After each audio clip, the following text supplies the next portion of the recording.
before pyramids touched the sky, before the Nile was even called by name.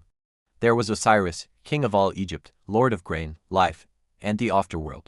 He was not just a ruler, he was a god among men, wise, just, and radiant like the rising sun.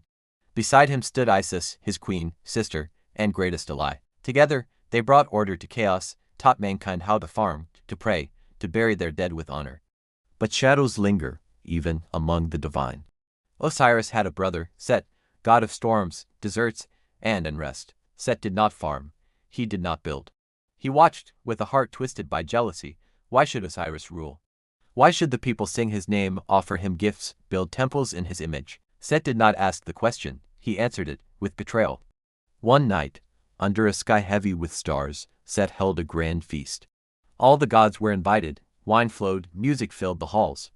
And in the center stood a beautiful chest made of ebony and gold, carved to fit only one perfect form.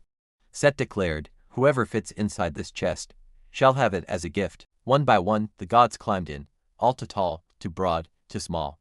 Then Osiris stepped forward, laughing, unaware. He laid inside, and the lid slammed shut.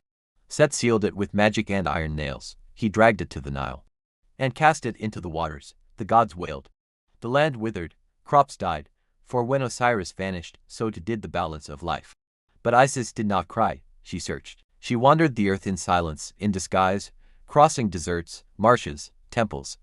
And at last, she found the chest wedged in the roots of a tamarisk tree, locked in the palace of a foreign king.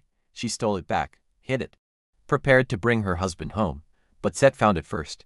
In fury, he tore Osiris into 14 pieces and scattered them across the Nile like seeds of sorrow. Yet even this was not the end. Isis wept.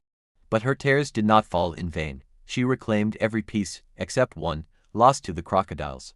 With the help of Anubis, jackal-headed guardian of the dead, she wrapped Osiris in linen, whispered sacred words, and breathed life back into him. Not fully, not to walk among the living, but enough to rise as the first god of the dead, ruler of the afterlife. Osiris became the judge of souls, seated in the hall of truth, where every heart is weighed against the feather of Mat. And through this, the dead found passage.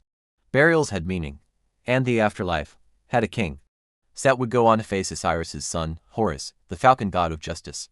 And the battle between order and chaos would shake the heavens for centuries. But Osiris, he remained eternal, not on thrones of earth, but in the land beyond, where kings kneel and gods bow.